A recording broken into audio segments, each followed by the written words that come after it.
بسم اللہ الرحمن الرحیم۔ قابل احترام بھائیوں، دوستو، بزرگوں، سب سے پہلے ایک بنیادی چیز یہ ہے کہ جس سے اللہ محبت کرتا ہے اسے قرآن سے جوڑ دیتا ہے۔ جس سے اللہ محبت کرتا ہے اسے قرآن پڑھنے کی اللہ توفیق دیتا ہے، اسے قرآن سمجھنے کی توفیق دیتا ہے، قرآن پر چلنے کی توفیق دیتا ہے۔ یہ محبت کی نشانی ہے کہ اللہ تعالیٰ نے آپ کے سینوں میں قرآن محفوظ کیا۔ ایک بات۔ دوسری بات یہ ہے کہ خدا کا نظام ہے، صبح جب ہوتی ہے تو جو عطر کا تاجر ہے اللہ اس کے سامنے عطر رکھ دیتا ہے، محنت کرتا ہے اس پر۔ کپڑے کا تاجر ہے، اللہ اس کے سامنے کپڑا رکھ دیتا ہے، وہ اس پر محنت کرتا ہے۔ لکڑی کا تاجر ہے، اللہ اس کے سامنے لکڑی رکھ دیتا ہے، وہ اس پر محنت کرتا ہے۔ سیمنٹ کا تاجر ہے، اللہ اس کے سامنے سیمنٹ رکھ دیتا ہے، وہ اس پر محنت کرتا ہے۔ مٹھائی کا تاجر ہے تو مٹھائی اس کے سامنے رکھ دیتا ہے، وہ اس پر محنت کرتا ہے۔ لیکن کروڑ مرتبہ سلام کرتا ہوں ہمارے ان بچوں کو اور ہمارے علماء کو کہ صبح ہوتے ہی اللہ ہماری جھولی میں قرآن رکھ دیتا ہے۔ صبح ہوتے ہی کہ قرآن قال اللہ قال الرسول قال اللہ قال الرسول، یہ سعادت مندی کی چیز ہے۔ قرآن سننا، قرآن سنانا۔ ابھی ایک ہفتہ پہلے میں ترکیشور میں تھا، ماشاءاللہ وہاں پر بھی بڑے اساتذہ، بڑے سب۔ پھر جو ہاسوٹ میں تھا، وہاں پر بھی بڑے بچے حافظ ہوئے ماشاءاللہ۔ پھر یہاں ترکیشور، انکلیشور گیا، وہاں پر بھی حافظ ہوئے۔ علی پور گیا، وہاں پر ماشاءاللہ حافظ ہوئے۔ سب جگہ میں نے یہ بات کہی کہ سعادت مندی کی علامت ہے کہ اللہ تعالی ہمیں قرآن سے جوڑتا ہے، لیکن اس پر مضبوط رہے آدمی۔ قرآن سے فائدہ اٹھانا ہو تو دو شرطیں ہیں، صرف دو شرطیں۔ دو شرطیں آدمی پوری کر لے تو قرآن سے وہ فائدہ اٹھائے گا۔ ایک تو یہ ہے کہ استقامت کے ساتھ اسے پڑھتا رہے، ایک ہی ہے۔ دوسرا اخلاص، اللہ کے لیے پڑھے اور کوئی غرض نہ ہو۔ حضرت عمر کے زمانے میں ایک رومی آیا مدینہ منورہ، اور حضرت عمر امیر المومنین تھے، اور قریب آ کر کھڑا ہو گیا۔ بوڑھا تھا، پرانے کپڑے، اور بہت دور کا سفر کر کے روم سے وہ پیدل آیا تھا۔ دور تھا حضرت عمر کا، اور حضرت عمر کے پاس کھڑا ہو گیا امیر المومنین۔ حضرت عمر تو امیر المومنین تھے، ان کے دور کا ایک قصہ ہے۔ تو حضرت عمر جو ایک منع نہیں کیا، ابھی کوئی بھی آ کر کھڑا ہو سکتا ہے، لیکن حضرت عمر کو لگا کہ کچھ کسی غرض سے آیا ہے، یہ رومی ہے، چہرے سے پتہ چل جاتا ہے کہ یہ رومی ہے۔ جیسے صہیب رومی، یہ روم کے تھے، تو جہاز ڈوبا، تو جہاز ڈوبنے کی وجہ سے وہ تیرنا جانتے تھے، معمار تھے۔ رومیوں کے جہاز میں یہ معمار تھے حضرت صہیب رومی، اور روم سے چلے تھے، کسی جگہ جا رہے تھے، پورا جہاز جا رہا تھا ان کا۔ ہوائیں جو ہے کچھ نامناسب ملی، کچھ سمندروں میں طوفان وغیرہ آیا تو پورا جہاز ڈوب گیا۔ یہ بھی تیرنا جانتے تھے، تو جو ہے تیرتے تیرتے تیرتے تیرتے تیرتے یہ سیدھا جدہ پہنچ گئے۔ جب جدہ پہنچے تو جان میں جان آئی ان کے، چلو جان بچی میری۔ اب لوگوں سے پوچھا کہ یہاں قریب میں کوئی جگہ ہو جہاں میں چلا جاؤں۔ جدہ تو جنگل تھا اس وقت میں، تو لوگوں نے کہا یہاں بکہ ہے، بکہ، مکہ کو بکہ کہتے تھے، بکہ ہے، تم چلے جاؤ وہاں۔ تو صہیب رومی وہاں آئے تو حضور صلی اللہ علیہ وسلم سے ملاقات ہوئی۔ دیکھو خیریں کیسے چلتی ہیں، میں آپ کو یہ سمجھاتا ہوں۔ خیریں یہ اللہ تعالیٰ بانٹتا رہتا ہے، لیکن جس کی دل کی کھڑکی کھلی ہوتی ہے خیر اسی کو ملتی ہے، اور جس کی دل کی کھڑکی بند خیر اس کو نہیں ملتی، گزر جاتی ہے۔ دروازے پر آتی ہے خیر، کہتی ہے میں آ جاؤں میں آ جاؤں، وہ غفلت کی وجہ سے آدمی محروم ہو جاتا ہے۔ یہ صہیب رومی وہاں سے آئے، مکہ آئے، کیوں آئے کہ ذرا جان بچ جائے، کچھ لوگ ہوں گے تو دھندا پانی کر لوں گا، کہ وہاں زندگی گزاروں گا، اب روم تو واپس جا نہیں سکتا میں۔ اتنا دور سفر کرنا میرے لیے مشکل ہے، بس یہی شادی کروں گا، یہی رہوں گا، جو کچھ یہاں ہی ہے۔ وہاں حضور صلی اللہ علیہ وسلم سے ملاقات ہو گئی۔ جہاں حضور صلی اللہ علیہ وسلم سے ملاقات ہو گئی تو حضور نے پوچھا بھی کہاں سے آئے ہو؟ کہ روم سے آیا۔ اچھا، اتنا لمبا سفر کیسے آئے؟ گھر میں حضرت جہاز ڈوب گیا تو ایک کنارے پر آیا، لوگوں نے جو مکہ کا ایڈریس دیا تو میں یہاں آ گیا۔ آپ نے اسلام پیش کیا، یہ رضی اللہ تعالیٰ عنہ بن گئے۔ تو رومی لوگ جو ہے یہ تجارت میں ماہر ہوتے ہیں، انہوں نے مکہ آ کر بہت پیسہ بنایا، صہیب رومی نے۔ یہ بوڑھا جو آیا تھا یہ بھی رومی تھا، حضرت عمر کے پاس کھڑا رہا تو حضرت عمر پہچان گئے، کہہ رہے ہاں صہیب رومی کا بھی چہرہ ایسا ہے اور اس کا چہرہ بھی ایسا ہے۔ پتہ چل جاتا ہے نہیں کہ پالم پور کا ہے، یہ احمد آباد کا ہے، یہ چائنا کا ہے، پتہ چل جاتا ہے کہ یہ کہاں کا ہے، یہ لڑکا کہاں کا ہے، وہ تو بات کرنے سے، چہرے سے۔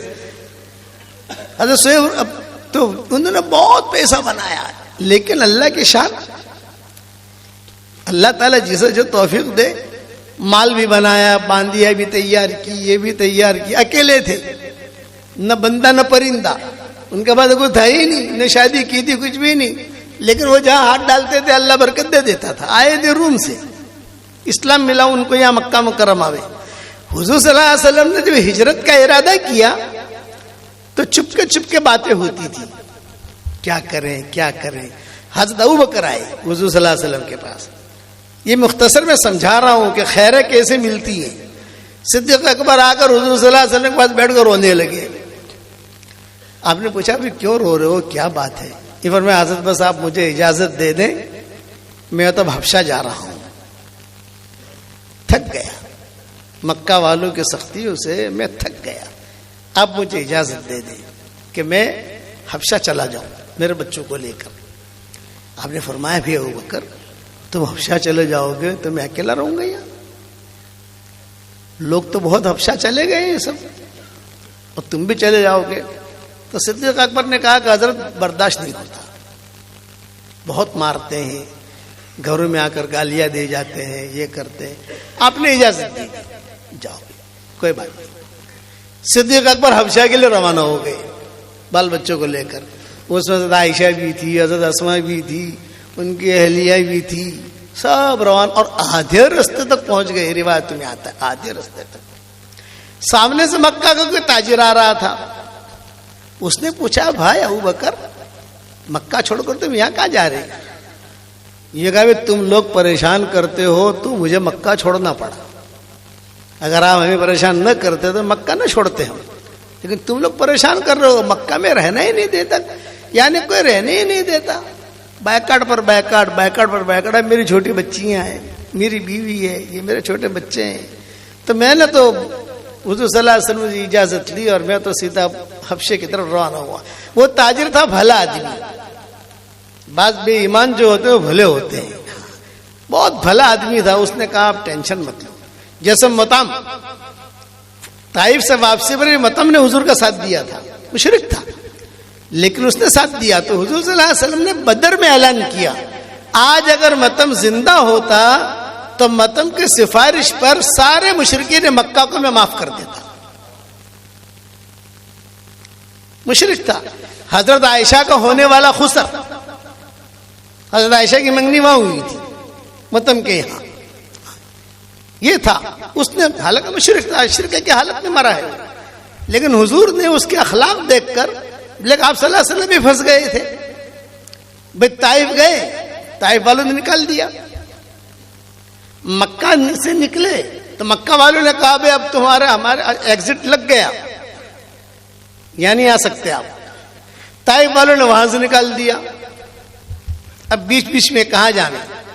زید ابن حارثہ ساتھ اور کوئی نہیں، حالات بہت ہی خراب، کیا کریں؟ زید ابن حارثہ نے آہستہ سے کہا حضرت ہم تو پکڑے گئے، مارے گئے، طائف والوں نے نکال دیا، اب وہاں تو جا نہیں سکتے ہم، اور مکہ والوں نے کہہ دیا ایگزٹ لگ گیا، اب ہمارے بارڈر میں آ نہیں سکتے۔ آپ نے بہت کوشش کی، مکہ والوں کو بلایا بھائی مجھے ساتھ دو، مجھے کم سے کم گھر میں تو داخل کر دو، امن دے دو، تاکہ میں جو ہے نا کم سے کم یعنی میری بیوی بچوں کے پاس تو رہوں۔ حضرت سودا سے نکاح ہو گیا تھا حضور صلی اللہ علیہ وسلم کا، اور حضور صلی اللہ علیہ وسلم کو حضرت سودا خوشبو بہت رکھتی تھی. حدیثوں میں آتا ہے کہ ان کے مزاج میں ظرافت تھی. یہ صدیق اکبر کا قصہ بھول نہ جاؤ. ہاں آدھے راستے تک پہنچے ہیں پھر کیسے واپس آئے. ہمارے یہاں یہ کہ بات چلی تو چلی پھر دوسرے رخ چل پڑتی ہے، لیکن ابھی قصہ شروع ہوا تو میں اس کو پورا کر لوں. تو اب حضور صلی اللہ علیہ وسلم بہت پریشان. طائف والوں نے نکال دیا، مکہ والوں نے کہا آپ کا ایگزٹ لگ گیا. تو حضور صلی اللہ علیہ وسلم اور زید ابن حارثہ دونوں پہاڑوں میں رہتے تھے اور کہتے تھے بھئی کوئی آئے جو ہمیں لے جائے مکہ. طائف تو جا نہیں سکتے ہم، مکہ تو ہمارا گھر ہے وہاں، اور میری بیوی ہے، میری بیٹیاں ہیں، میرا یہ. کسی مکہ والے نے ساتھ نہیں دیا. تو حضور صلی اللہ علیہ وسلم بس اچانک یہ جو ہے یہ متم پہنچ گئے. یہ مشرک تھے. پہ آپ لوگ پریشان ہو، کیا معاملہ ہے؟ تو آپ نے فرمایا متم معاملہ یہ ہے کہ طائف والوں نے نکال دیا، مکہ والے داخل ہونے نہیں دیتے. تو یہ متم نے کہا آپ ٹینشن نہ لیں، میرے بیٹے بہت مضبوط ہیں، بہت ہی خوبصورت ہیں، طاقتور ہیں، آپ بالکل فکر نہ کریں، میرے ساتھ چلیں. جناتوں نے اس وقت ساتھ دیا اور یہ متم نے ساتھ دیا. انسانوں میں ایک نے ساتھ دیا اور جناتوں میں سے کئی لوگوں نے ساتھ دیا. وہاں پہاڑی میں طائف سے واپسی پر جناتوں نے بہت ساتھ دیا. کبھی پھل لا کے دے دے، کبھی کھجورے لا کے دے دے، کبھی یہ کرا رہے بھائی تم سب لا کے دیتے ہو مکہ میں داخل کرو نا بھائی، بھی سب لا کے دیتے مکہ میں داخل کرو ہم کو. بھائی مکہ میں جنات تو داخل نہیں کر سکتا، وہ تو انسان ہی داخل کرے گا. جنات کا امن دینا تو چلتا نہیں ہے نا. وہاں جو مکہ میں رہنے والے تھے وہ امن دے میں. تو یہ متم آیا. یہ متم نے آ کر کہا کہ حضرت میں ساتھ دیتا ہوں آپ کا، آپ چلے میرے ساتھ. حرم اچانک کی خیریں، یہ بات سمجھا رہا ہوں میں. قرآن کا ملنا یہ بھی اچانک کی خیر ہے. جتنی بڑی بڑی قوموں کو ہدایتیں ملی ہیں قرآن سے ملی ہیں. صرف قرآن سنتے تھے بس. ہمارے جب اجتماعات ہوتے تھے یہ سارے انتشار نہیں تھے جس دور کے اندر. جب جو انتشار کی شکلیں شروع ہوئی، شورا امارت ہمارے والد صاحب رحمۃ اللہ علیہ کے زمانے میں، حضرت جی کے زمانے میں بڑے بڑے اجتماعات ہوتے تھے. سیلون میں سب سے بڑا اجتماع سیلون میں ہوتا تھا. تو سیلون میں زیادہ تر بے ایمان آتے تھے بیان سننے کے لیے. مجمع ہوتا ہے نا، تو مجمع میں زیادہ تر بے ایمان. تو ابا فرماتے تھے بھائی یہ تشکیل کرتے ہیں تو کوئی لوگ، کچھ ہی لوگ کھڑے ہوتے ہیں، یہ سب کون بیٹھے ہیں؟ تو ساتھی کہتے تھے یہ سب بے ایمان لوگ ابھی کیوں آئے ہیں یہ؟ تو ان سے پوچھتے. فرمایا ہم صرف آتے ہیں آپ کا قرآن سننے کے لیے. یہ کہتے تھے.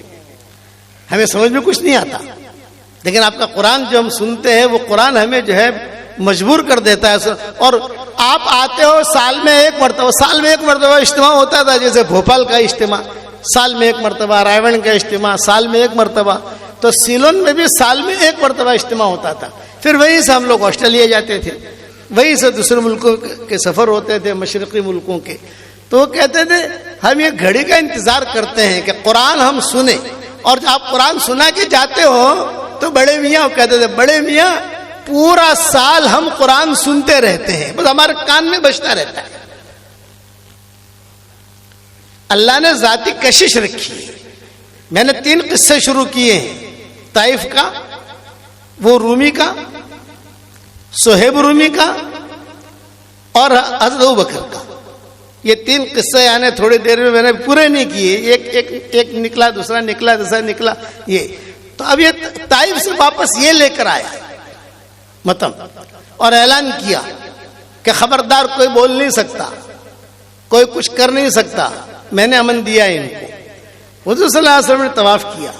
طواف کر کے جو اپنے گھر پر گئے، اپنے گھر پر گئے. بعد میں پتا چلا کہ ابھی ابوبکر جو ہیں یہ بھی چلے گئے ہیں ہجرت کر کے حبشہ کی طرف.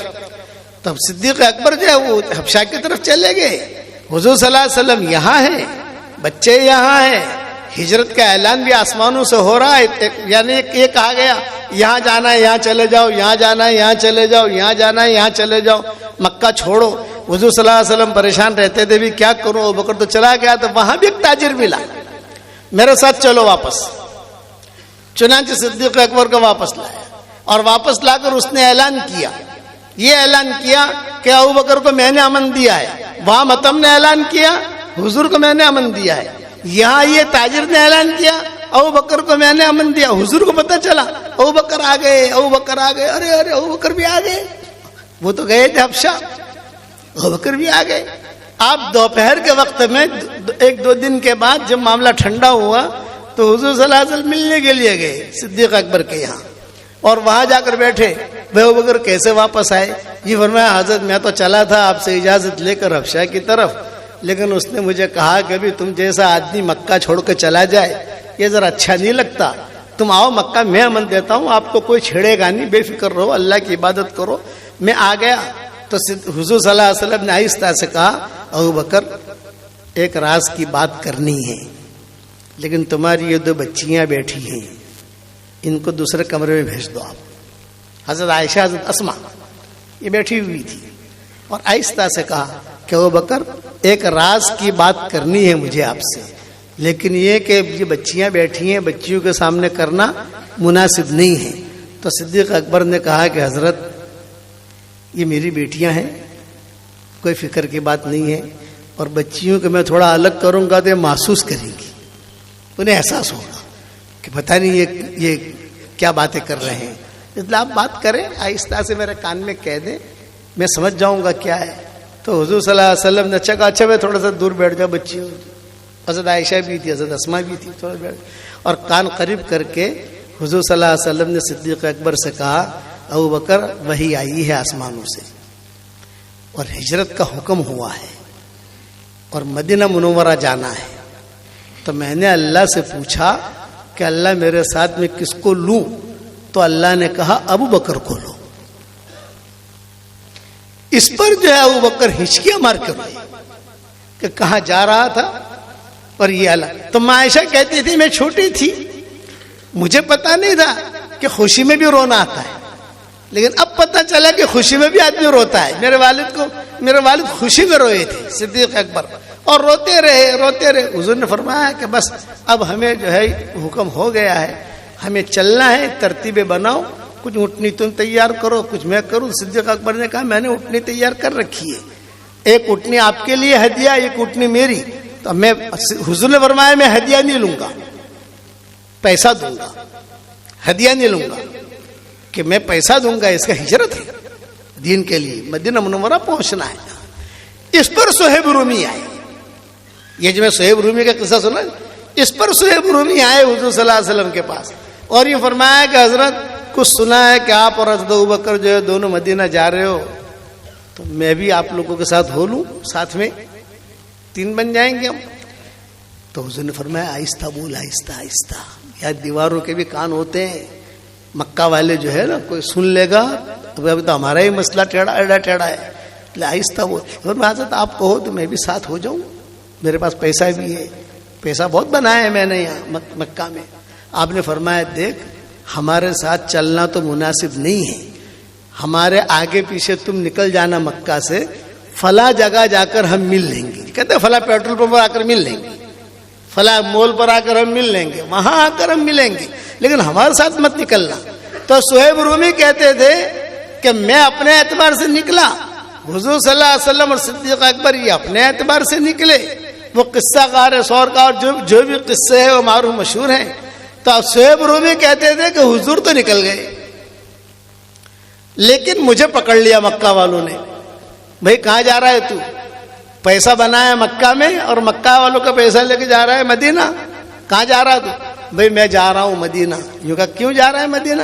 مدینہ اس لیے جا رہا ہوں کہ مجھے وہاں جانا ہے حضور صلی اللہ علیہ وسلم کے ساتھ۔ نہیں، سارا پیسہ جتنا تو نے کمایا ہے سارا کے سارا یہاں رکھ۔ چنانچہ مجھے باندھ دیا، صہیب رومی کہتے تھے، اور باندھ کر مجھے جو ہے کہا کہ ہم جانے نہیں دیں گے، قتل کر دیں گے تجھے، یہاں ہم تجھے قتل کر دیں گے۔ تو صہیب رومی نے کہا بھائی سنو مکہ والو، میری تو باندیا ہے وہاں مکہ میں ہے، وہ تم کو ہدیہ، اور میں نے فلاں جگہ زمین کھودو اس میں مال چھپایا ہے، سونا چاندی، وہ بھی تم کو ہدیہ، سب لے لو تم۔ اور ایک عورت ہے مکہ مکرمہ میں، اس کے پاس جو ہے میرے راز کے کچھ کاغذات ہیں اور کچھ میرے کپڑے وغیرہ بھی ہیں، وہ بھی تم کو ہدیہ، سب تم لے لو, مجھے چھوڑ دو تاکہ میں مدینہ منورہ پہنچ جاؤں. سارا قربان کیا صہیب رومی نے, سارا قربان کیا. مکہ والوں نے کہا کہ یار یہ کئی بڑی بڑی باتیں نہیں کرتا ہوئے, کوئی باندھی نہ ہو, کوئی پیسہ نہ ہو. ارے سمجھ گئے نا احمدآباد والوں کہ یار کاغذ پر حساب کتاب نہ ہو. یہ فرمایا تو اس کو پکڑے رکھو, یہاں پہلے جا کر باندھیوں پر قبضہ کرتے ہیں, مال پر قبضہ کرتے ہیں, پھر جو ہے اس کو چھوڑتے ہیں. وہاں گئے تو مال تھا, باندھیاں بھی تھی, عورت کے پاس کپڑا بھی تھا, کاغذات بھی تھے, سب تھا, سب لے لیا. صہیب رومی روانہ ہو گئے. حضور صلی اللہ علیہ وسلم الگ رستے سے, صہیب رومی الگ رستے سے. ابھی قبا حضور پہنچے ہیں, صہیب رومی بعد میں پہنچے. جب صہیب رومی داخل ہوئے تو حضور صلی اللہ علیہ وسلم نے فرمایا مبارک مبارک مبارک ربیح البیع ابا یحییٰ, ربیح البیع ابا یحییٰ, ربیح البیع ابا یحییٰ. اے ابو یحییٰ, او یحییٰ کے ابا. حالانکہ ان کے بیٹے کا نام یحییٰ نہیں تھا, لیکن حضور نے کنیت رکھی تھی. ربیح البیع ابا یحییٰ, ربیح البیع ابا یحییٰ, او یحییٰ کے ابا, تیری تجارت اللہ نے قبول کر لی. صہیب رومی نے کہا حضرت یہ تو میں نے ان کے ساتھ تجارت کی, آپ کو کس نے خبر دی؟ اس پر حضور صلی اللہ علیہ وسلم نے یہ آیت پڑھ کے سنائی, وَمِنَ النَّاسِ مَن يَشْرِي نَفْسَهُ ابْتِغَاءَ مَرْضَاتِ اللَّهِ وَاللَّهُ رَءُوفٌ بِالْعِبَادِ. کچھ لوگ ایسے ہیں جو اپنی چیزوں کو اللہ کے لیے خرچ کر دیتے ہیں, اللہ کو معلوم ہے. تو یہ آیت صہیب رومی کے بارے میں نازل ہوئی. جب بھی صہیب رومی یہ آیت پڑھتے تھے بہت روتے تھے. حضرت کیوں رو رہے؟ میرے بارے میں نازل ہوئی ہے اور میرا قصہ یہ ہے. ربیح البیع ابا یحییٰ, ربیح البیع ابا یحییٰ. تو وہ جو بوڑھا رومی تھا وہ صدیق حضرت عمر کے پاس آ کر کھڑا ہو گیا. قرآن کا معجزہ سمجھا رہا ہوں, قرآن کا. وہ آ کر کھڑا ہو گیا اور زور زور سے جو ہے کہنے لگا این امیر المومنین, این امیر المومنین. حالانکہ امیر المومنین پاس میں کھڑے. تو حضرت عمر نے آہستہ سے کہا بھئی مسجد میں چلاتے کیوں ہو؟ من انت, تم کون ہو؟ مجھے امیر المومنین کی ضرورت ہے. فرمایا میں ہی امیر المومنین ہوں, بتاؤ کیا کہنا چاہتے ہو تم؟ تو اس رومی نے کہا میں آیا ہوں مسلمان ہونے کے لیے, روم سے آیا ہوں. سواری پر آئے پیدل آئے؟ کہنا پیدل آیا ہوں. کتنے مہینے لگے ہوں گے بھئی؟ یہاں مکہ مدینہ منورہ سے روم اگر کسی کو پہنچنا ہو تو پہلے تو آتا ہے خیبر, پھر آتا ہے مدائن صالح, پھر آتا ہے معلّہ لیلا مجنون کا گاؤں, پھر آتا ہے تبوک. یہ معلّہ میں بھی ہم نے بہت بیانات کیے ہیں, وہ لیلا مجنون کا گاؤں ہے. جب ہم وہاں جاتے ہیں تو وہاں بیان ہوتے ہیں. تو ایک مرتبہ ہمارا سفر تھا, تبوک جاتے ہوئے رستے میں آتا ہے, ہمارا سفر تھا تو ہم معلّہ پہنچے, وہاں پروگرام تھا ہمارا, جیسا آپ کے یہاں پروگرام ہے تو وہاں عربوں میں پروگرام تھا. تو ہمارے ساتھ ایک بڑے میاں تھے. میں نے کہا چچا لیلا مجنون کے گاؤں میں آئے ہیں ہم. اچھا مولوی صاحب لیلا مجنون کا گاؤں, یہ لیلا مجنون کا گاؤں ہے؟ میں نے کہا ہاں. وہ مولوی صاحب حضرت جی وہ لیلا کا گھر کہاں ہے؟ بڑے میاں کہہ رہے مجھے. میں نے کہا چچا اتنے سال ہو گئے, اب تو یار 30 سال میں ایک نسل بدل جاتی ہے. یہ آپ کی مسجد ہے, آج تاریخ لکھ لو آپ, 1 جنوری 2023. 30 سال کے بعد آنا تو یہاں نسل بدلی ہوئی ہوگی. پہلی صف کے لوگ بدلے ہوئے ملیں گے آپ کو, جو جوان تھے وہ بوڑھے ہو چکے ہوں گے, بوڑھے ہوں گے وہ مر گئے ہوں گے. ایک 30 سال میں ایک نسل بدلتی ہے. تو میں نے کہا کہ 30 سال میں ایک نسل بدلتی ہے اور ابھی تو پتہ نہیں کون سا سن چل رہا ہے, ہمارا 1440 چل رہا ہے, کون سا چل رہا ہے. قریب میں گیا تھا ان کو لے کر, یعنی ہمارا سفر تھا تو تبوک ہمارا آخری پڑاؤ تھا. تو وہاں اتنا چل رہا تھا. اب تم یہاں لیلا کا گاؤں پوچھ رہے, کمل صاحب ذرا وہ لیلا کا گھر کہاں ہے, مجنون کا گھر کہاں ہے؟ مجھے کہ میں نے کہا چچا کبھی کبھی باسی کڑی میں بھی ابال آ جاتا ہے. بڑے میاں سے کہا, میں نے کہا تم یار لیلا کا گھر ڈھونڈ رہے ہیں یہاں پر. تو معلّہ آتا ہے, معلّہ کے بعد آتا ہے تبوک, تبوک کے بعد آتا ہے جارڈن, جارڈن کے بعد آتا ہے شام, شام کے بعد آتا ہے ٹرکی, اور اس طرف چلو, اس طرف جاؤ تو ٹرکی آئے گا, اس طرف جاؤ تو روم آئے گا. اتنا لمبا ہے. چونکہ ہمارے سفر ہوئے ہیں وہاں, اس لیے معلوم ہے ہم کو ساری پٹری. احمدآباد سے جو ہے بمبئی جاؤ تو پتہ چلتا ہے پہلے اسٹیشن آئے گا, پہلے اسٹیشن آئے گا, پہلے اسٹیشن آئے گا. ان علاقوں میں بہت چلے پھرے ہیں ہم, بہت وقت لگایا ہے. تو میں نے کہا تو حضرت عمر کے زمانے میں وہاں سے وہ بوڑھا آیا تھا اور کہہ رہا تھا مسلمان ہونے آیا ہوں. تو حضرت عمر نے کہا مسلمان بعد میں بننا, یہ بتا تو مسلمان بننے یہاں کیوں آیا, کیا وجہ بنی. اب وہ قصہ سنا رہا ہے قرآن کا. بوڑھا جو تھا وہ یہ کہا میں روم میں ہوں, میرے گھر کے قریب میں ایک جیل ہے چھوٹی سی, وہاں مسلمان قیدی ہیں, جیسے روم کے قیدی یہاں ہے, یہاں کے قیدی وہاں ہے, الگ الگ علاقوں میں قیدی ہوتے ہیں. ایک مسلمان قیدی ہے, وہ روزانہ تہجد میں قرآن پڑھتا ہے اور زور زور سے پڑھتا ہے, اور ایک آیت بار بار پڑھتا ہے. وہ آیت میں نے حفظ کر لیے, وہ آیت کی وجہ سے مسلمان ہونے آیا ہوں. حضرت عمر نے کہا کون سی آیت؟ وَمَن يُطِعِ اللَّهَ وَرَسُولَهُ وَيَخْشَ اللَّهَ وَيَتَّقِهِ فَأُولَٰئِكَ هُمُ الْفَائِزُونَ. جو اللہ کی اطاعت کرے, رسول کی اطاعت کرے, اللہ سے ڈرے اور اگلی زندگی میں بھی اللہ سے ڈرے, وہی لوگ کامیاب ہیں. یہ وہ سنتا, میں اس کی آیت سنتا رہا, حفظ کر لی میں نے وہ آیت. میں نے کہا کہ یہ آیت جو ہے آسمان سے آئی ہے, اس آیت کی وجہ سے مسلمان ہونے آیا ہوں.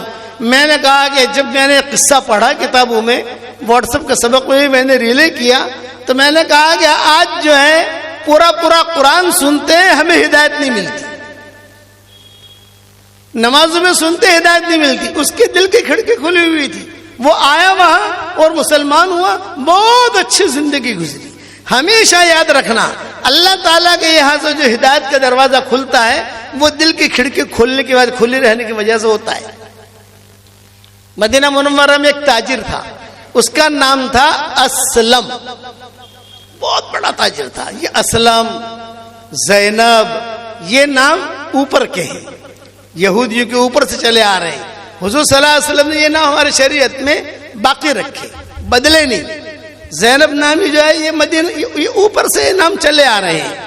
حضور صلی اللہ علیہ وسلم کو جو یہ جادو کرنے والی تھی وہ بھی زینب تھی, لبید ابن عاصم کے ساتھ, اور اسی طرح زہر دینے والی جو تھی خیبر میں وہ بھی زینب تھی.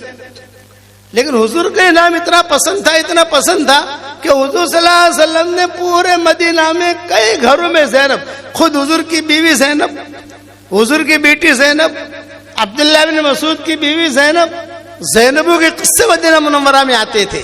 تو حضور صلی اللہ علیہ وسلم کہتے تھے مدینہ منورہ تو زینبوں سے بھرا ہوا ہے. ایو سے یعنی کون سی زینب کا قصہ ہے.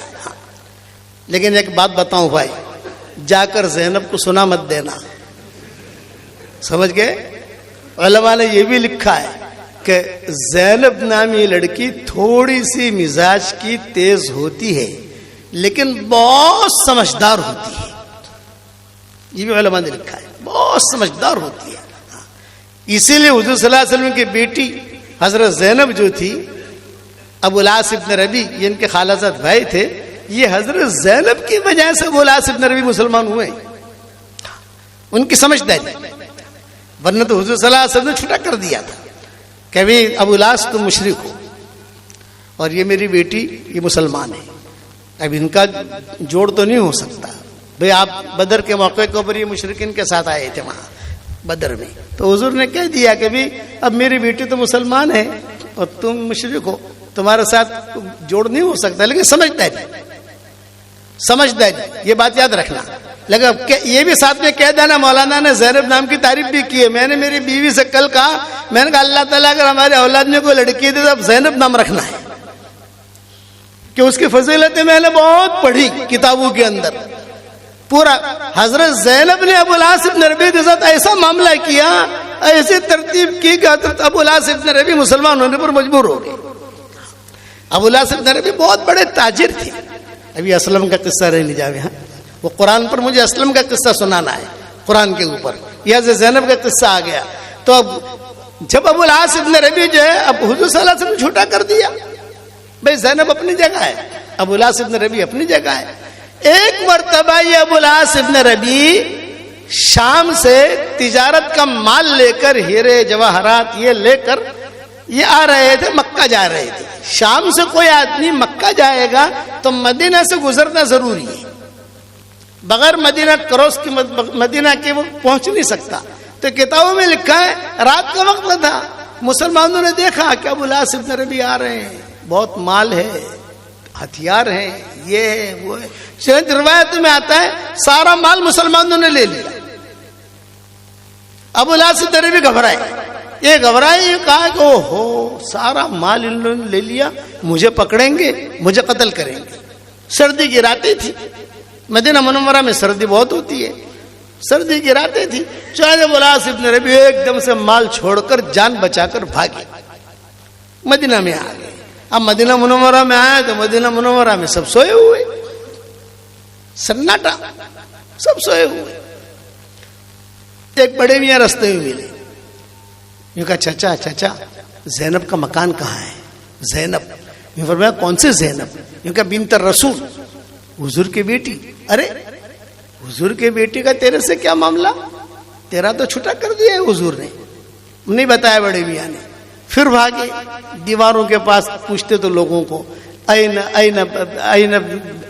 بیت زینب, این بیت زینب, زینب کا مکان کہاں ہے؟ کسی نے بتا دیا وہ ہے, وہ زینب کا مکان ہے.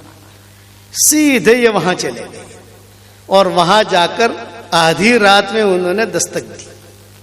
حضرت زینب نے اندر سے پوچھا کون؟ تو انہوں نے آہستہ سے کہا ابو العاص ابن ربیع. اوہ ابو العاص ابن ربیع, یہ دروازے پر کیسے آ گئے؟ تو پھر کیوں آئے ہو؟ یوں فرمایا اپنی بچیوں کو بھیجا, بچیاں تو تھی نا, بچیوں کو بھیجا اور بچیوں کو بھیج کر کہا بھی دیکھو یہ تمہارا باپ ہے, اب وہ مشرک ہے, میں مسلمان ہوں, یہ آیا ہے, پوچھو کیوں آیا ہے. سمجھداری حضرت زینب کی, جو سمجھا رہا ہوں میں آپ کو.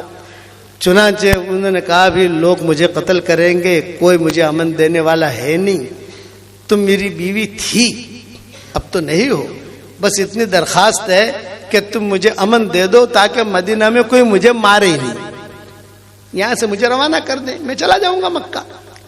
تو حضرت زینب کی آنکھوں میں آنسو آئے اور فوراً اپنی بچیوں سے کہا ابھی سردی ہے, یہ بستر باہر ڈال دو, یہ کمبل ڈال دو, یہ رضائی ڈال دو, اور دور سے بھاگے بھاگے یہ آئے ہیں, تھوڑا پانی کھجورے جو یہ رکھ دو, اور جو ہے تم لوگ گھر میں آ جاؤ. خیر بچیاں گھر میں آ گئی. فجر کی اذان ہوئی, حضور صلی اللہ علیہ وسلم نے فجر کی نماز پڑھائی. حضرت زینب جو ہے یہ بھی نماز میں مسجد میں آ گئی. قریب میں ہی مکانات تھے, عورتوں کا چبوترا ہوتا تھا, وہاں ساری عورتیں مدینہ کی آ کے نماز پڑھتی تھی. امہات المومنین بھی نماز پڑھتی تھی وہاں آ کر نماز پڑھی. حضور نے نماز پڑھائی.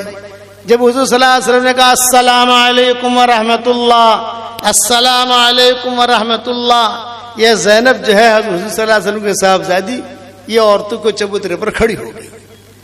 یہ فرمایا مسلمانوں سنو, ابو العاص ابن ربیع آئے ہیں, میں نے ان کو امن دیا ہے, کوئی مسلمان بھی میلی نگاہوں سے نہ دیکھے.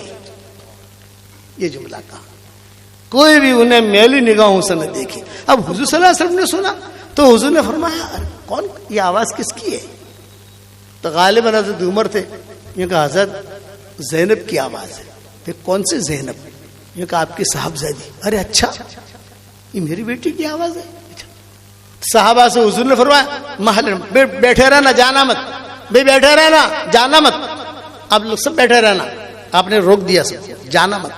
حضور صلی اللہ علیہ وسلم خود کھڑے ہوئے, اور روایتوں میں آتا ہے ایک دم تیزی سے کھڑے ہوئے. آپ کی چادر جو تھی وہ بھی زمین پر گر گئی. تیزی سے کھڑے ہوئے, اور تیزی سے کھڑے ہو کر عورتوں کو چبوترے پر گئے. جب وہاں گئے حضرت عائشہ بھی تھی, حضرت میمونہ بھی تھی, ام سلمہ بھی تھی, حضرت سودا بھی تھی, ساری مائیں تھی فجر کی نماز میں, حضرت زینب بھی تھی. حضور صلی اللہ علیہ وسلم جو ہے دوسری عورتوں کو تو کہہ دیا وہ جاؤ, یہ ہمارے گھر کی عورتیں ہیں, تھوڑا مشورہ کرنا ہے ہمیں. چنانچہ بیٹھے تو حضور نے پوچھا بیٹا یہ کیا ہوا, یہ تم نے جو اعلان کیا؟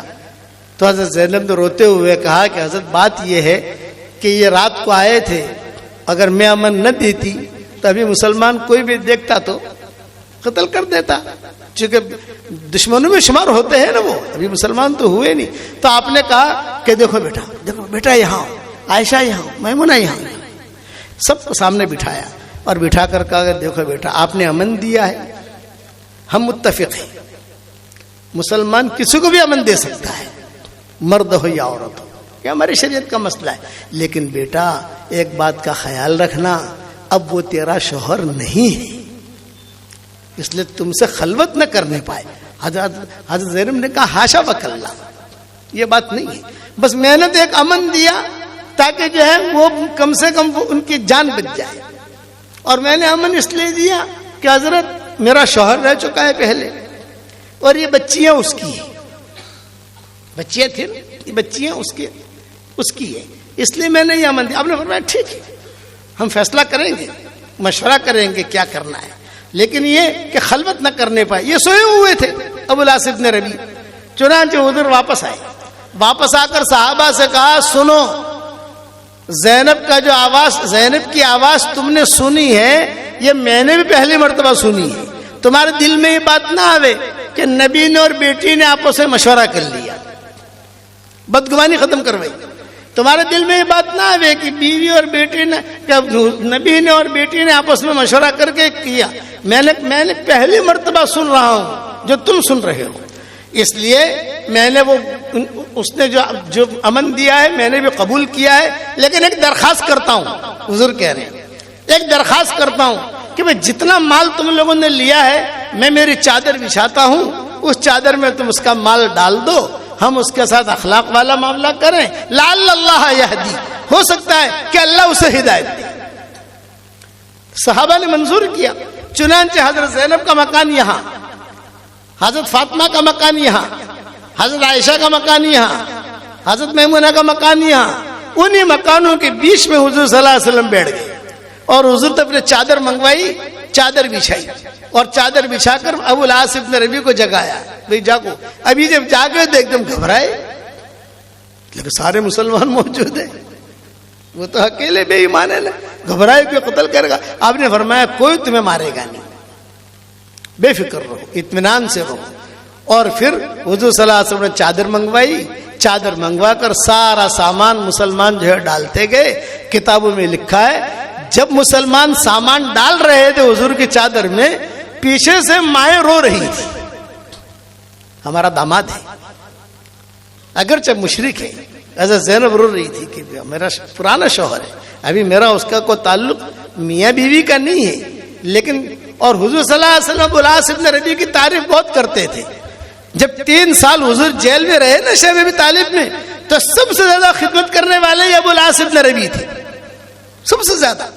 روایت میں یہ ہے کہ حضور ایک جملہ کہتے تھے، واہ بھائی واہ، واہ بھائی واہ، داماد ہو تو ایسا ہو، یہ جملہ کہتے تھے، داماد ہو تو ایسا ہو، داماد ہو تو ایسا ہو۔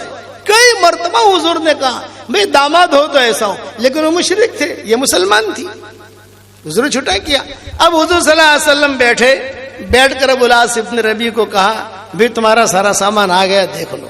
وہ ہیرے جواہرات کی تجارت کرتے تھے، تو ہیرے جواہرات، ابو العاص ابن ربیع جو ہے کھنگالتے گئے، دیکھتے گئے، کھڑکھڑ کرتے گئے، کھولا، دیکھا، ہاں یہ میرے ہیرے بھی ہے، یہ بھی ہے، ہاں حضرت سب آ گیا۔ آپ نے فرمایا ہم نے تمہیں اللہ کے لیے معاف کر دیا، یہ سارا سامان تمہارا ہے، تمہیں واپس کر دیا، اب تم عزت کے ساتھ مدینہ منورہ سے مکہ مکرمہ چلے جاؤ، اپنا سامان باندھ دو۔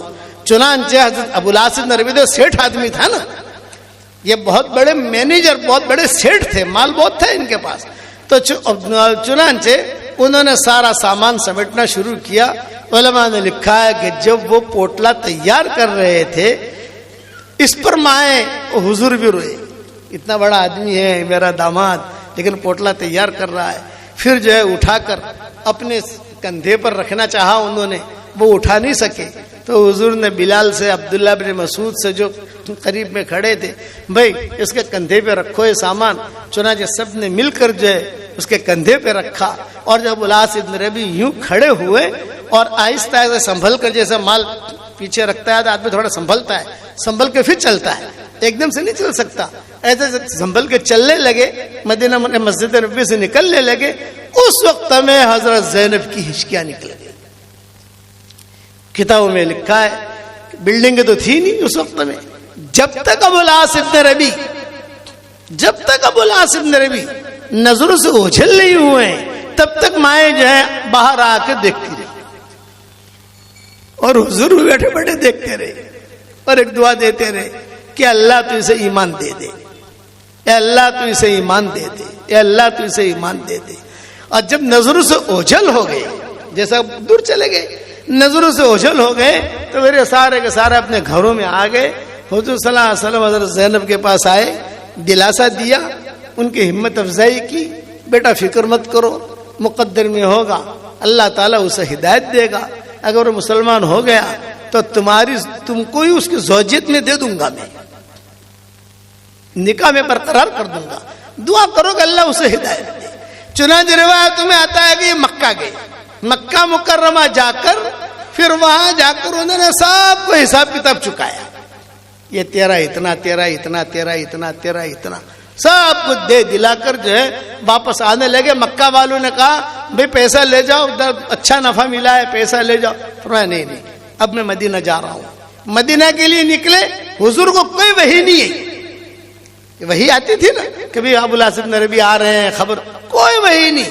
ابو العاص بن ربیع کے بارے میں آسمان خاموش، دوسری وحی آتی تھی لیکن ابو العاص بن ربیع کے بارے میں خاموش۔ لیکن قافلے آ کر کہتے تھے حضرت کچھ سنا آپ نے؟ کچھ نہیں سنا۔ ابو العاص بن ربیع کو ہم نے مدینہ کی طرف آتے ہوئے دیکھا ہے، اب کیوں آ رہے ہیں ہمیں پتہ نہیں، لیکن رستے میں دیکھا کہ ابو العاص بن ربیع مدینہ کی طرف آ رہے ہیں۔ تو حضور صلی اللہ علیہ وسلم حضرت زینب کو جا کر کہتے کہ بیٹا ایسی خبریں آ رہی ہیں کہ ابو العاص بن ربیع مدینہ کی طرف آ رہا ہے، لیکن کیوں آ رہا ہے اس کا ہمیں کچھ پتہ نہیں، نہ آسمانوں سے کوئی خبر ہے، نہ کسی نے کوئی بات بتائی ہمیں، یہاں تک کہ چلتے چلتے یہ قبا پہنچے۔ جب قبا پہنچے تو قبا تو مدینہ سے قریب ہے، تو کئی لوگوں نے آ کر کہا کہ حضرت کچھ سنا کہنا ابو العاص بن ربیع ہم قبا میں آئے ہیں اور وہاں ٹھہرے ہیں۔ اچھا، حل معہ احد، کیا ان کے ساتھ کوئی ہے کیا اکیلے؟ نہیں اکیلے ہیں۔ ایک آدمی مدینہ آئے مطلب کہ مسلمان ہونے آ رہا ہے، 15 20 50 آدمی مدینہ میں آوے ہتھیار لے کر آوے مطلب کہ لڑنے کے لیے آ رہے ہیں، اب ایک آدمی کیا لڑے گا؟ چنانچہ حضور صلی اللہ علیہ وسلم زینب کو کہتے رہے۔ جب قبا کی اطلاع ملی حضور کو کہ قبا تک پہنچا ہے، حضور بھاگے بھاگے آئے اور کہا کہ بیٹا قبا تک یہ آئے ہیں اور ابھی تک کوئی آسمانوں سے اطلاع نہیں ہے، اور مجھے ایسا لگ رہا ہے کہ اسلام لانے آئے ہیں، تم ذرا کمرہ وغیرہ اپنا تیار رکھو۔ ماؤں سے بھی کہا، امہات المومنین سے بھی کہا کہ تم جو ہے تھوڑا سا زینب کا کمرہ تیار رکھو، اگر اس نے اسلام قبول کیا تو میں اس کا ہاتھ پکڑ کر یہاں لے آؤں گا۔ علم حضرت سودا جو تھی حضور صلی اللہ علیہ وسلم کو بہت ہنساتی تھی۔ حضرت سودا لمبی، ان کا قد بہت لمبا تھا حضرت سودا کا، اور یہ حضور صلی اللہ علیہ وسلم کو اس لیے کہ حضور صلی اللہ علیہ وسلم حضرت خدیجہ کے انتقال کے بعد سب سے پہلے ہی آئی ہیں۔ حضرت خولہ آئی ہے حضور صلی اللہ علیہ وسلم کے پاس، کہا حضرت خدیجہ کا انتقال ہو گیا، ابو طالب کا انتقال ہو گیا، تو کیا آپ کے لیے مکہ میں کوئی لڑکی ڈھونڈوں؟ تو آپ نے فرمایا ڈھونڈو۔ تو پھر حضرت خولہ نے کہا کنواری ڈھونڈوں یا سیبہ ڈھونڈوں؟ آپ نے فرمایا دونوں ڈھونڈو۔ یہ آپ نے فرمایا دونوں ڈھونڈو، اور پھر ایک جملہ یہ بھی کہا کہ یہ کام تو عورتوں کا ہی ہے، یہ کام عورتیں ہی کیا کرتی ہیں، یہ آپ نے تو خولہ سے کہا۔ تو حضرت خولہ جو ہے یہ باہر آئی، سودا کھڑی تھی، ارے سودا یہ حبشہ میں رہ کر آئی تھی، کافی سالوں وہاں رہی تھی حضرت سودا وہاں، اور ان کے شوہر کا انتقال ہو گیا تھا۔ تو فرمایا کہ سودا تیرے لیے ایک رشتہ لائی ہوں، رشتہ رشتہ رشتہ۔ یہ میں اس قصے سے تو جوڑ رہا ہوں کہ یہ جو حضرت زینب کا قصہ ہے اس میں تھوڑا سا ان کا بھی رول تھا حضرت سودا کا، یہ بہت ہنساتی تھی۔ حضرت عائشہ کہتی تھی جب حضرت سودا کا انتقال ہو گیا تو حضرت عائشہ کہتی تھی کہ بس حضرت سودا سے زیادہ اچھی کوئی یعنی میں تمنا نہیں کرتی کہ میں اس کے جیسی بنوں، اس کے جیسی بنوں، اس کے جیسی بنوں، اس کے جیسی بنوں، یہ لیکن میری خواہش یہ ہے کہ میں سودا جیسی بنوں۔ حضرت عائشہ نے کہا جب حضرت سودا کا انتقال ہوا، کہتے تھے کہ یہ لمبی، اور حضرت عائشہ یہ بھی کہتی تھی کسی مجلس میں عورتیں جمع ہوں تو ہم ہیں کہ نہیں، یہ کوئی لوگ ڈھونڈتے، عورتیں ڈھونڈتے نہیں تھی، لیکن سودا اگر بیٹھی ہوتی وہ کسی سے چھپتی نہیں تھی، تو عورتیں کہتی تھی کہ سودا آئی ہے تو سب ہوں گی۔ ہاں وہ نشانی ہوتی تھی. اور حضور صلی اللہ علیہ وسلم کو جو ہے بہت ہنساتی تھی. اسی لیے حضور کہتے تھے کہ میرا سارا غم سودا نے دور کر دیا. ظرافت تھی, ظرافت مزاج کے اندر. حضرت عائشہ کہتی تھی کہ کبھی کبھی ہمیں بھی ہنساتی تھی. حضور صلی اللہ علیہ وسلم کہتے کہ سودا حبشہ رہ کر آئی ہو تو حبشہ والے کیسا چلتے ہیں, چلو مائیں ہوتی. تو حضرت سودا جو ہے وہ چلتی حبشہ والوں کی طرح, جیسے حبشہ والے چلتے. تو حضور بہت ہنستے بیٹھے ہوئے. ایک مرتبہ حضرت سودا نے حضور کو بہت ہنسایا. آپ نے فرمایا میرے ساتھ نماز پڑھو, تہجد. اب تہجد پڑھ کے لیے کھڑے ہو گئے, آگے حضور ہے, پیچھے تو سودا ہے. اب پیچھے نماز کا جب حضور صلی اللہ علیہ وسلم رکوع میں گئے تو آپ کا رکوع تو بہت لمبا ہوتا تھا نا, بہت لمبا رکوع. اب آپ نے جو ہے آہستہ آہستہ رکوع سجدہ سب کچھ کر کے تہجد کی نماز پوری کی. تو حضرت سودا جب نماز کے فارغ ہو گئی, حضرت ایک بات سنیے. حضرت سودا کے لیے حضرت ایک بات سنیے, آپ نے رکوع اتنا لمبا کیا, اتنا لمبا کیا, میں سمجھی کہ میری نکسر پھٹے گی. تو میں تو پورے رکوع میں یوں کر کے نماز کھڑی رہی, بیٹھی رہی, ناک میں پوری نماز میری ایسی گئی ہے. اس پر حضور جو ہے بہت ہنسے. چچو کا قد لمبا تھا. حضرت عمر آتے تھے حضور کے پاس اور ایک بات کرتے تھے, حضرت ایک بات کہتا ہوں, تھوڑی شرم آتی ہے, لیکن کیا کہ ازواج مطہرات کا مسئلہ ہے, اس لیے میں کہتا ہوں, میری بات کی طرف توجہ دے. حضور صلی اللہ علیہ وسلم کبھی سنی انسنی. ہمیں حضرت جی امہات المومنین رات کو باہر جاتی ہیں قضاء حاجت کے لیے, یہ ذرا اچھا نہیں لگتا مجھے. لوگ آتے ہیں گھر میں, پردہ نہیں ہے, یہ ذرا مجھے تھوڑا دل میں چپتی ہے بات. اچھی آپ نے فرمایا ٹھیک ہے, دیکھیں گے, آہستہ آہستہ چیز ہوگی. تو ایک مرتبہ رات کو حضرت سودا جو ہے وہ نکلی قضاء حاجت کے لیے. حضرت عمر سامنے سے آ رہے تھے.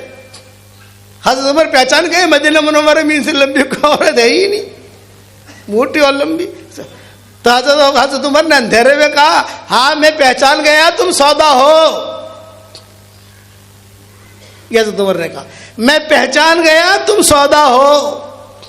اب حضرت سودا کو بہت برا لگا, ارے میں حضور کی بیوی, اور یہ کیا کہہ رہے ہیں.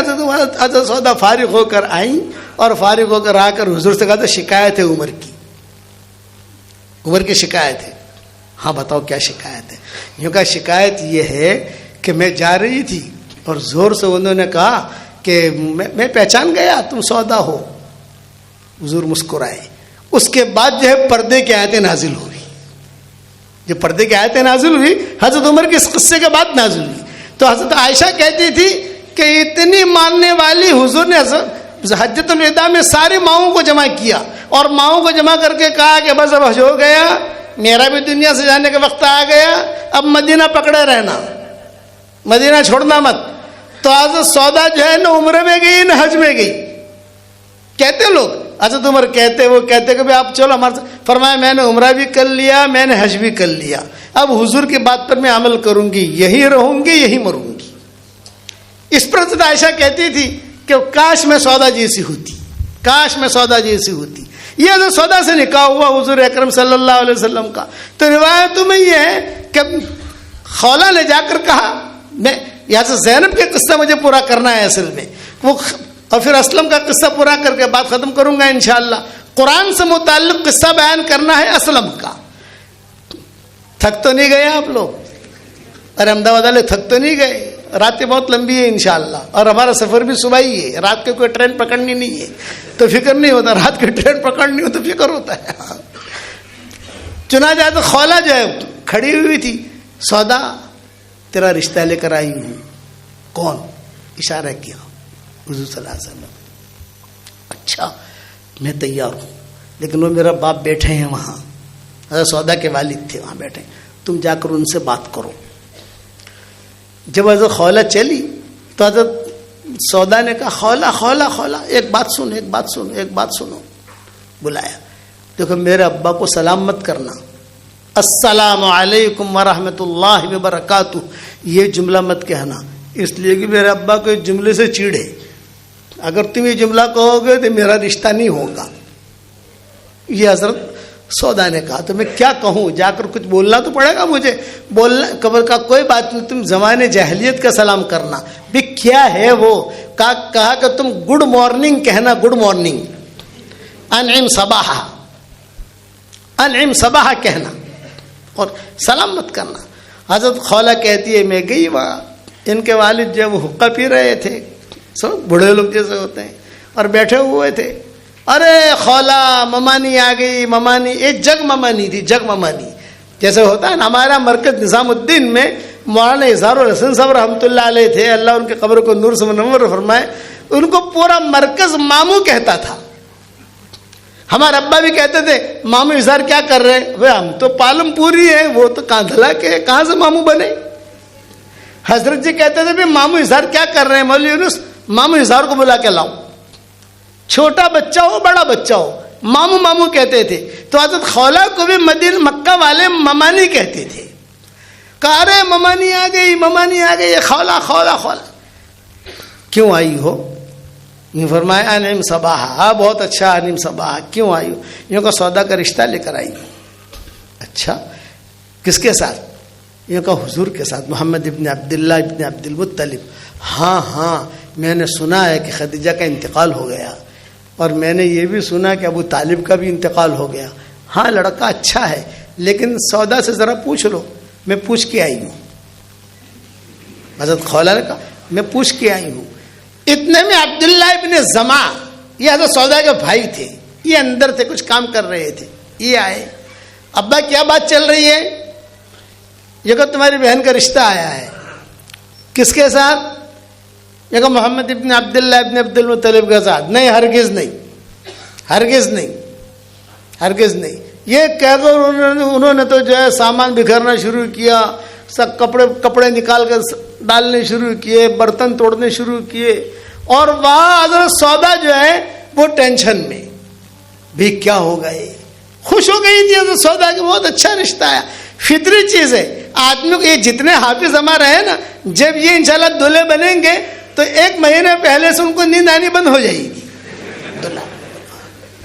ہمارے مولانا یونس صاحب پونا والے رحمۃ اللہ علیہ کا نام سنا ہوگا, بہت بڑے اللہ والوں میں گزرے ہیں. وہ ہمیں قصہ سناتے تھے, کہتے تھے کہ مولوی یونس جب شروع میں میں کام میں لگا تو میرے پاس اتنے پیسے نہیں تھے کہ میں لوگوں کی دعوت کروں.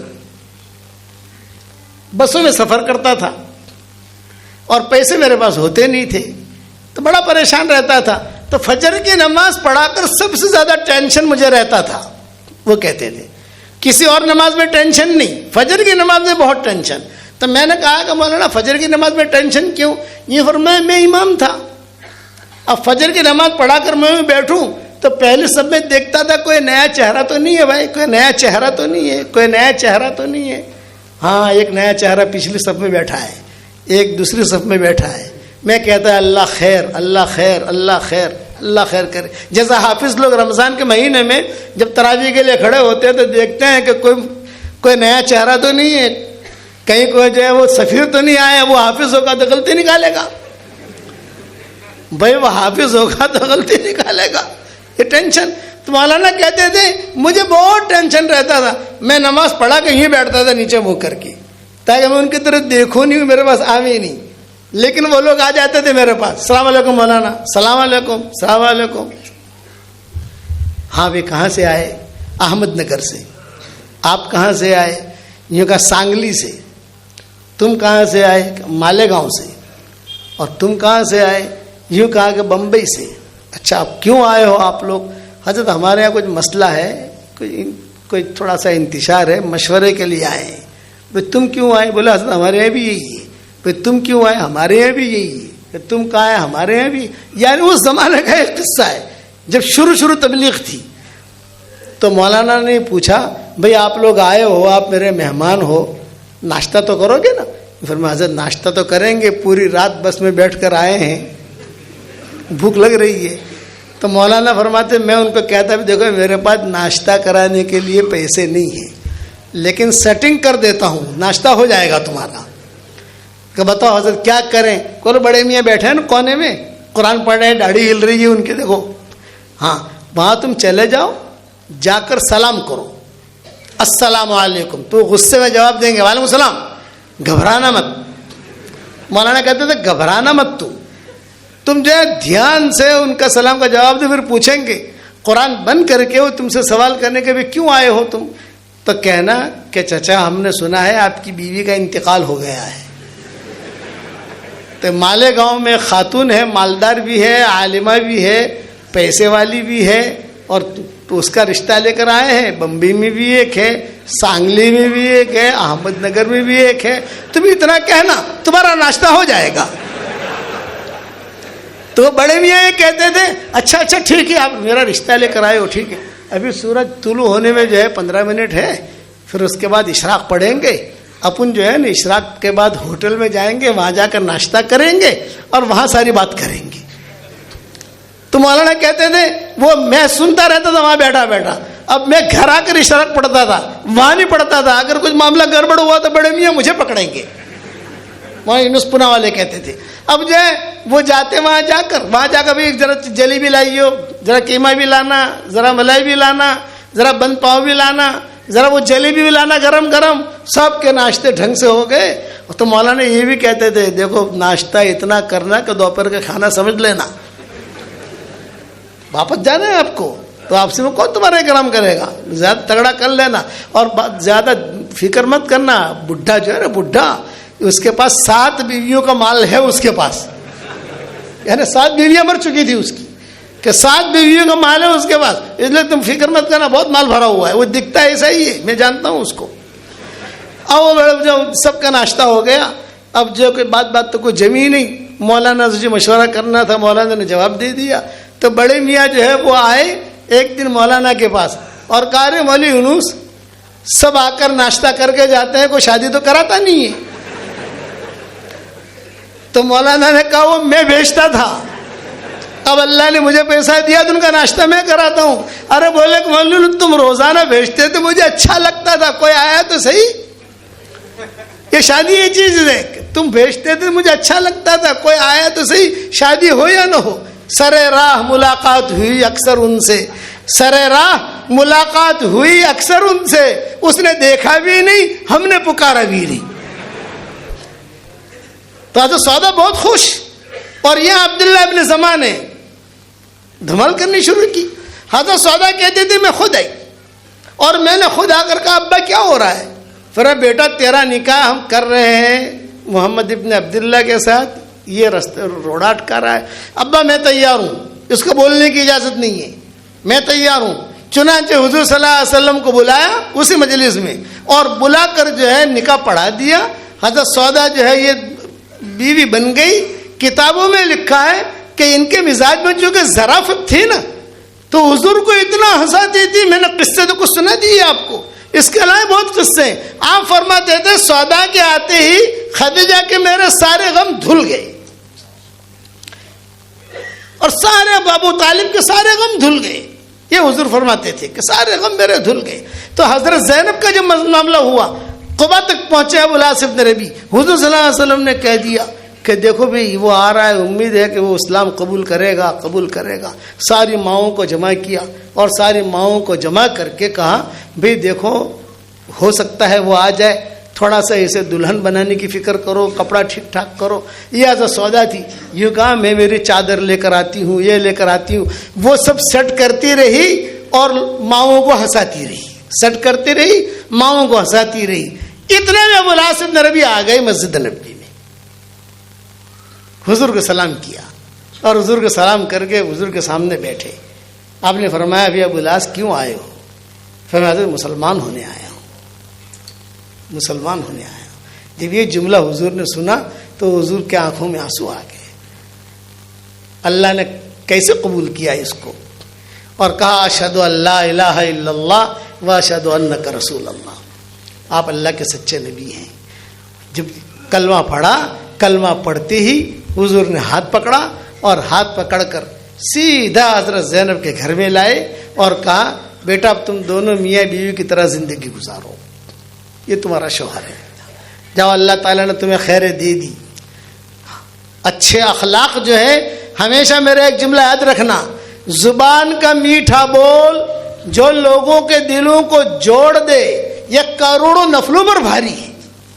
زبان کا کڑوا بول جو لوگوں کے دلوں کو توڑ دے یہ کروڑوں گناہوں پر بھاری ہے. آج مسلمانوں پر جو نامناسب حالات ہے نا، بہت دھیان سے سننا، آج ساری دنیا میں مسلمانوں پر نامناسب حالات ہیں. کوئی گھر ایسا نہیں ہے کہ جس میں نامناسب حال نہ ہو، کوئی شہر ایسا نہیں ہے جس میں نامناسب حال نہ ہو. عرب ہو، عجم ہو، ہندوستانی ہو، پاکستانی ہو، نامناسب حالات ہیں. کیا وجہ ہے؟ ایک بڑی وجہ ہے، ایک بڑی وجہ ہے، ایک بڑی وجہ ہے. ہم سب کو نماز کی بد دعائیں مل رہی ہیں. صحیح حدیثوں میں آتا ہے، آدمی نماز پڑھتا ہے اچھی طریقے سے، یہ نماز دعا دیتی ہے، اے اللہ اس کو آباد رکھنا، اس کو خوش رکھنا. اور اگر آدمی صحیح نماز نہیں پڑھتا تو یہ نماز بد دعا دیتی ہے کہ اللہ تو اسے اجاڑ دینا.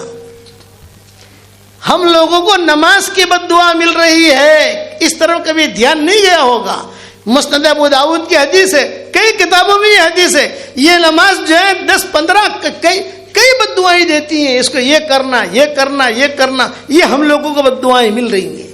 اس لیے آدمی نماز کا اہتمام کرے، نماز اچھی طریقے سے پڑھے. یاد رکھنا، اور یہ بھی یاد رکھنا کہ کبھی بھی دل میں یہ نہ آوے میں چھوٹا ہوں، میں کیا کروں گا. یہ نہیں ہے. اللہ کا نظام چلتا ہے. کس کا نظام چلتا ہے بھائی؟ اللہ کا. اللہ ہدایت دیتا ہے. اس پر میں اسلم کا قصہ سنا کر بات ختم کروں. مدینہ منورہ میں اسلم تھا، بہت بڑا تاجر، یہودی تھا. مدینہ منورہ سے جاتا تھا روم تک، ایران تک سفر کرتا تھا. لیکن اس کے ہاتھ میں کچھ ایسی چیز تھی کہ جو خریدتا تھا بک جاتا تھا، جو خریدے بک جاتا تھا. یہ ایران گیا، ایران جا کر مال لیا. ایک لڑکا دیکھا، نہ شکل نہ عقل، نہ شکل نہ عقل. بھئی کیوں کھڑا ہے تو؟ یہ کہا بھی میں اس لیے کھڑا ہوں کہ کوئی مجھے خرید لے یا فری مجھے لے جائے کسی جگہ. کمزور ہوں، جو پیسہ دینا ہو دے. کہ میں تجھے مدینہ لے جاؤں؟ ہاں بھی بہت اچھا. تو اسلم نے اسے لے لیا، مدینہ منورہ پہنچا. اب سارا مال بک گیا، اس کا کوئی ہاتھ لگانے کے لیے تیار نہیں. کوئی اسلم نے اعلان کیا بھئی میں ایران سے لایا ہوں ایک لڑکا، خرید لو. مدینہ والوں نے کہا نہیں خریدیں گے. تو اس نے اعلان کیا فری دیتا ہوں، کوئی پیسہ نہیں، فری میں لے جاؤ. مدینہ والوں نے کہا فری میں بھی خریدیں گے نا تو بھی مہنگا ہے، کھلانا تو پڑے گا اس کو. یہ مدینہ والوں نے کہا. تو ایک لڑکی تھی مدینہ میں، اس کا نام تھا تثبیتہ، بہت مالدار تھی، بہت خوبصورت تھی، کماری تھی. یہ روزانہ بازار میں آتی تھی. یہ بازار میں کھڑا رہتا تھا لڑکا.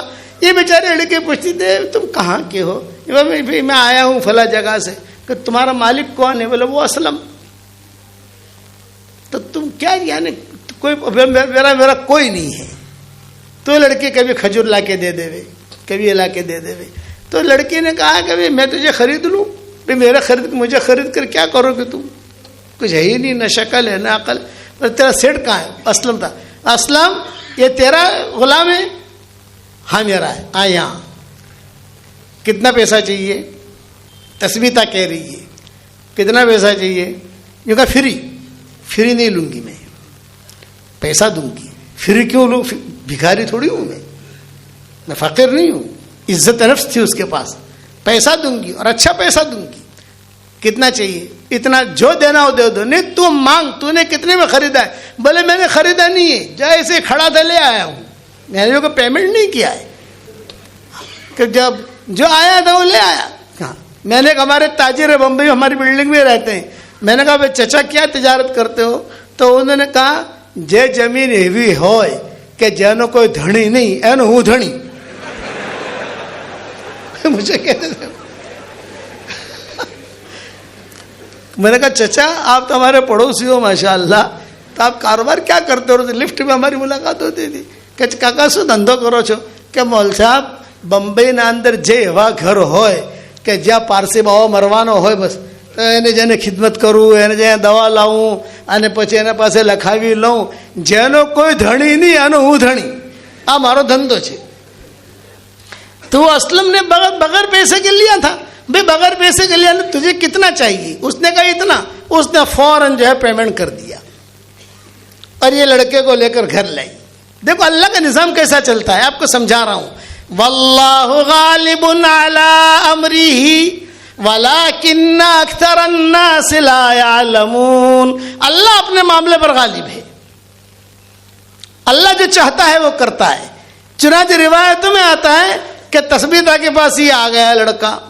تثبیتہ نے کمرہ دے دیا, تم یہی رہو, یہ میرا باغ ہے, کام کرنا ہے کرو, نہ کرنا ہے مت کرو, دودھ پہنچ جائے گا, کھانا پہنچ جائے گا, کھجوریں پہنچ جائے گی, آرام سے زندگی گزارو. وہ لڑکا خوش ہو گیا. کمزور تھا, ٹی بی کی بیماری تھی, کچھ کر بھی نہیں سکتا تھا. تو یہ ہو گیا, تثبیتہ کے پاس آ گیا یہ لڑکا. اب مکہ مکرمہ میں ایک تاجر تھے ابو حذیفہ. حذیفہ بڑے مالدار تھے. یہ مدینہ منورہ آئے اپنے کسی کام سے. تثبیتہ پر نظر پڑی, وہ بھی کما رہے تھے. ارے بھائی یہ لڑکی مجھے بہت پسند ہے, شادی ہو جائے گی. بات چیت کی, اور بات چیت بھی عجیب و غریب طریقے سے کی. کسی وقت سنائیں گے انشاءاللہ, اب تو وقت پورا ہو رہا. یہ کہ بات چیت کر کے بات طے ہو گئی, شادی ہو گئی. جب شادی ہو گئی تثبیتہ کے ساتھ, تو تثبیتہ نے شرط لگائی. یہ شرط لگائی کہ دیکھو تم تو مجھے مکہ لے جاؤ گے, لیکن میرے ساتھ میں یہ لڑکا رکھوں گی, یہ میرے ساتھ رہے گا. کوئی بات نہیں بھی, تم نے غلام خریدا ہے, تمہارا بھی ہے میرا بھی ہے, جو ہم کھائیں گے اس کو کھلائیں گے. اب یہ تین مکہ گئے, تثبیتہ, حذیفہ اور یہ لڑکا. مکہ مکرمہ گئے, وہاں جا کر حضور نے نبوت کا اعلان کیا. یہ دیکھنے آئے, یہ تینوں مسلمان ہو گئے, رضی اللہ تعالیٰ عنہ بن گئے. ہجرت کی مدینہ کی طرف. تو مدینہ میں تو تثبیتہ کا بنگلہ تھا ہی. مدینہ میں تو تثبیتہ کا بہت بڑا بنگلہ تھا, مالدار لڑکی تھی وہ. حذیفہ اور یہ لڑکا پھر وہاں آ گئے. اتنے میں حضور صلی اللہ علیہ وسلم بھی ہجرت کر کے آ گئے. اتنے میں حضرت عائشہ بھی آ گئی, سب آ گیا. یعنی مدینہ منورہ میں ریل پھر شروع ہو گئی. تو ایک مرتبہ رات کے وقت میں حضور صلی اللہ علیہ وسلم اپنے کمرے میں بیٹھے بیٹھے حضرت عائشہ کو آواز دے رہے تھے, اویش اویش. یعنی مسجد نبی میں جتنے لوگ تھے سب سن رہے تھے, اور حضرت عائشہ آ نہیں رہی تھی. سونے کا وقت ہو گیا, آرام کا وقت ہے. بیوی جو ہے شوہر کے پاس آ جاتی ہے, آ ہی نہیں رہی تھی. آپ کو بڑا فکر ہوا, بھائی کہاں چلی گئی ہے, کہاں چلی گئی. زور زور سے کہہ رہے ہیں. پیار میں حضور صلی اللہ علیہ وسلم حضرت عائشہ کو اویش کہتے تھے. ہمارے شریعت میں بیوی کا نام پیار والا رکھنا یہ سنت ہے, لیکن دھمال والا نہیں. نام تھا حضرت عائشہ, حضور پیار میں عائش کہتے تھے, عائش. کبھی کہتے تھے اویش, کبھی کہتے تھے حمیرہ, کبھی فرماتے تھے عفیفہ, کبھی فرماتے تھے صدیقہ. نام ان کے یہ نہیں تھے, نام عائشہ تھا, لیکن آپ پیار میں کہتے تھے. تو میں عربوں کو کہتا ہوں, عربوں کے بیان میں, کبھی اپنی بیویوں کا نام تم پیار والا نام رکھو, لیکن لیلا نام مت رکھنا. وہ لوگ لیلا نام رکھتے, دھمال والا نہیں, جس سے محبت ٹپکے. آپ نے فرمایا اویش اویش, سب سن رہے, مائیں بھی سن رہی. آج عائشہ پتہ نہیں کہاں چلی گئی. آدھے گھنٹے کے بعد حضرت عائشہ کی آنکھیں سرخ, آنکھیں سرخ اور روتی ہوئی آ رہی ہے. آپ نے فرمایا خیریت, میں کتنی دیر سے آواز دے رہا ہوں, یہ میں حضرت میں کیا کروں. ایک لڑکا ہے, اتنا اچھا قرآن پڑھ رہا ہے, میں بیٹھی ہوئی قرآن سن رہی تھی, اور میری خواہش ہے کہ آپ بھی میرے ساتھ چلیں. یہ حضور کو کہا آپ بھی میرے ساتھ چلیں. آپ نے فرمایا اچھا. تو آپ کتابوں میں لکھا ہے کہ آپ اپنے رات کے لباس میں, جو گھر کا لباس ہوتا ہے نا, وہ لباس میں حضور صلی اللہ علیہ وسلم حضرت عائشہ دونوں گئے. وہ نماز قرآن پڑھ رہا تھا, نماز میں دونوں پیچھے بیٹھے. حضرت عائشہ بھی رونے لگی, حضور بھی رونے لگے.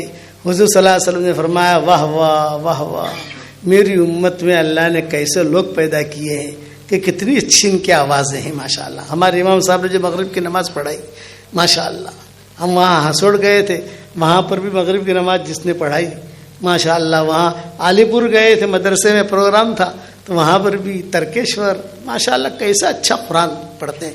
تو حضور نے کہا اللہ کا شکر ہے میری امت میں کیسے لوگ ہیں کہ کیسی اچھی آوازیں دی. وہ وہی لڑکا تھا تثبیتہ والا, سمجھ گئے. اور یہ کون بنا آگے جا کر, یہ بنے سالم مولا حذیفہ. سالم مولا حذیفہ, سالم مولا حذیفہ سارے قاریوں کے امام ہیں. بتاؤ کہاں سے اٹھایا اللہ نے, کہاں رکھا؟ کوئی دیکھنے کے لیے بھی تیار نہیں، کوئی خریدنے کے لیے تیار نہیں، اور اللہ نے قرآن دے دیا۔ بنے سالم مولا حذیفہ، حضور صلی اللہ علیہ وسلم نے مدینہ منورہ میں مسجد بنتی تو ان کو امام بناتے، تو کبھی کبھی ابو بکر عمر جو ہے مسجد نبی میں نماز نہیں پڑھتے تھے، وہاں چلے جاتے تھے۔ آپ نے پوچھا بھی کہاں گئے تھے؟ یہ کہا سالم کا قرآن سننے گئے تھے۔